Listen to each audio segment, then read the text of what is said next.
We got the first big update for God of War Ragnarok, adding a much requested feature. You already see it here, and you can do some fun things with it. We also got the most fixes ever since launch. I checked some powerful combos to see if they still work, and don't hold your breath for DLC. So everything you need to know right here. There will be no story spoilers, of course, whatsoever, only for if you haven't finished the first main mission in Vanaheim, so 7-8 hours into the game. If you are curious about the updates, then leaving a like would really show your support.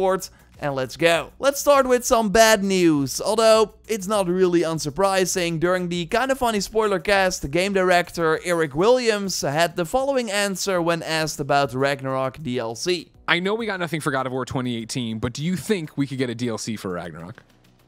I don't know, man. That game is big. I think we put everything we had into it, so I wouldn't count on it. Which on one hand is sad, like I would love to have more content, especially because you get many powerful items later on, with then nothing to use them on. Although New Game Plus is of course likely, because we see it for every big PlayStation exclusive after launch. I collected all the dates, and here we see that it took 4 months for God of War 2018.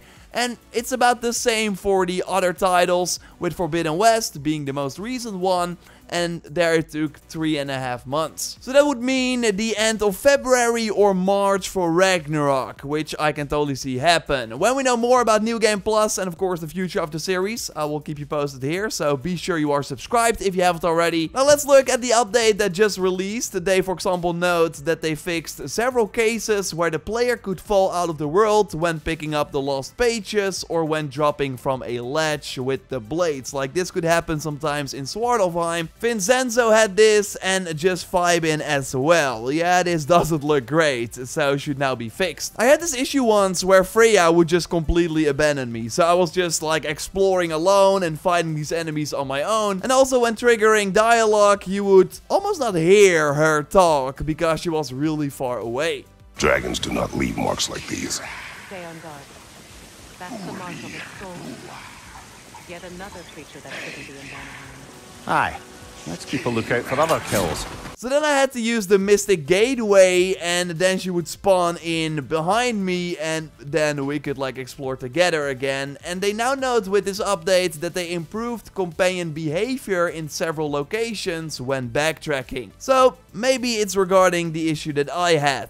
For some people, the stun grab prompt would not appear when fighting the Maven boss in the second area of Alfheim. This should now be fixed. There was a similar issue for the everlasting secret dragon boss, and also an issue where this boss would become idle if entering and exiting the boat during the encounter. But now after the update, the animations are seamless, like it will just return to the rock and wait for you to arrive again, and then the encounter will begin. If you don't know how to trigger this boss, then totally check out my dragon video where I share the details. I will leave a link to that in the video description. There are of course a ton of dragons in the crater area in Vanaheim, but during the 4th Vanaheim mission, there was an issue with one after restarting from checkpoint. Like, this Crimson Dragon did not want to fight, but with this update it should be fixed. Maybe you ever noticed some UI issues when going through your inventory menu that Kratos would be holding the blades, like the axe for example. I had this myself as well, and this should now also be addressed.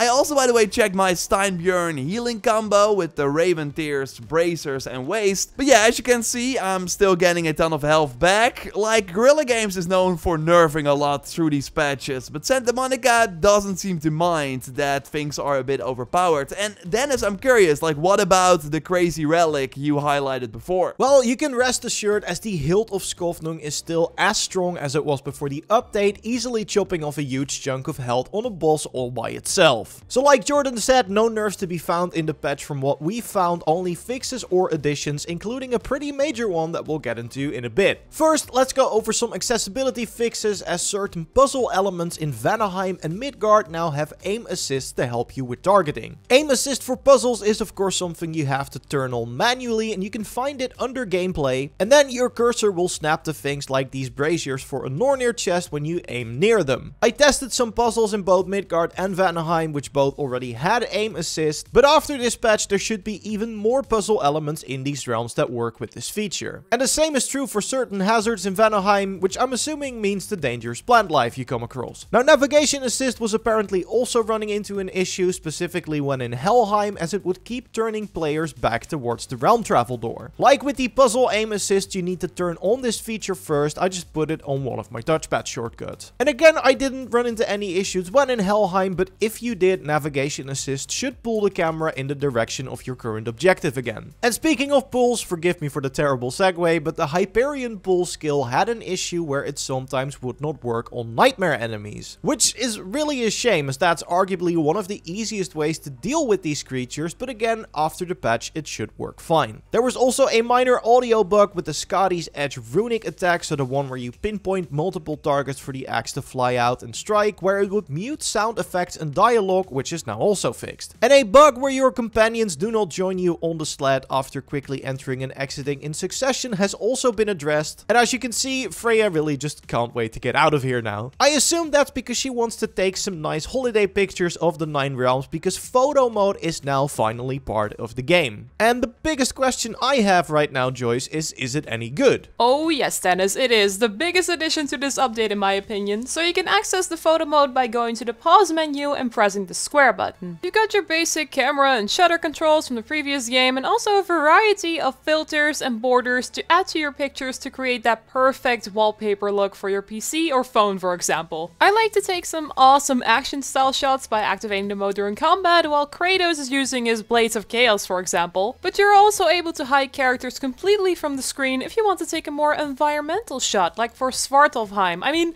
look at that view, it already blew my mind when they first showed it during the state of play. But the best and maybe the most fun part of the photo mode are the character options. Just like in God of War 2018, you can change the facial expressions of Kratos and Atreus, like go all out while Kratos is doing his rage and Atreus reacts however you'd like. Or even in combat, when Atreus is using his ability, just press the menu button in time, go to the right position, and there you go. And it can be as serious or as silly as you want. But new in Ragnarok is that you can now also change the expression of other characters, like Brock when he's working at the blacksmith, or Sindri while he's cleaning up his home. They have to be present in the level at that time to make the option available in the photo mode menu. And because Freya will be by your side often, you will have many moments where you can take screenshots of her and change her expression, or focus on Tyr while he's chilling at Sindri's house. Yeah, don't think you want it to be disturbed, Atreus. Even Thor can change his usual threatening appearance to something a bit more calm and reasonable. And this is only a glimpse. We don't want to spoil everyone, so we definitely recommend checking out other characters in the game to see if it works for you. Now, worth noting is that the photo mode has some limits, like during cutscenes or finishers, you aren't able to move the camera, but you can add a filter. Also, if you're playing in 60 FPS performance mode, the photo mode is still 30 FPS, like the one in Marvel's Spider-Man. Really thought they would do the same as in Horizon Forbidden West, where 60 FPS photo mode is a thing, but that is sadly not the case. And in addition, the fact that the options are on the top left side of the screen now instead of in the bottom right corner, it can be annoying sometimes while trying to set up a picture. Like, while hiding the UI, you aren't able to change anything, so keep that in mind while using the mode. So hopefully they make some tweaks later on, but I'm still having a great time using it. Subscribe for way more God of War Ragnarok videos, leave a like if you enjoyed this one, and you can watch our previous video on an amazing ranged only build by clicking on the screen. Thanks for watching, and we'll see you in the next one. Goodbye!